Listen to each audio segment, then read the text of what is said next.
Mali yung order mo? Ano ba yung order mo? Ano yung order mo? Yung pang nasa ganito, yung kagaya ng akin, yung Oo. paglagay dito, natanggal nga. Oh. Tapos yung mga dumating. Anong dumating? Nandito, tiyan mo pa rin. Pero kasukat naman sila.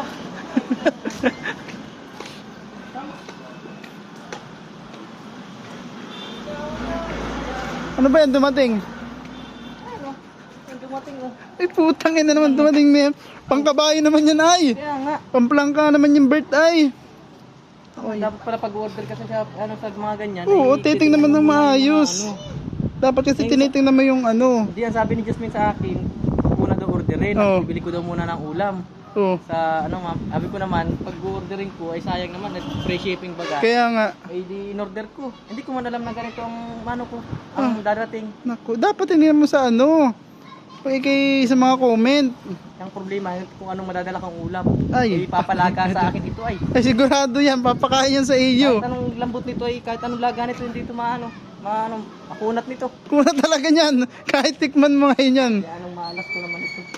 Problema ko nito, kung anong madadala kong pag-uulam sa bahay. So anong nagkakasakali kung ano. Sabi ko pag order ako, maganda lahat. Maganda ng forma baga. Oo. Ay, ito naman ang dumating. Pamplangka naman ng kabayan. Ay teka, gusto mong ulam? Anong ulam? Mayroon ako ditong ulam, ay kaso ito'y ano ay. Anong ulam yan? Basta, masarap to. Nakain ka ba ng ginataan? Oo. Ay, ito papakita ko sir. Ayan. Ay, ito. Ayan, tapos ang tapang yan. Wala kang kalasa-lasa ay. Ay, pinanaulang. Sumipig sa ba, ano? Magtutuyo na lang ako.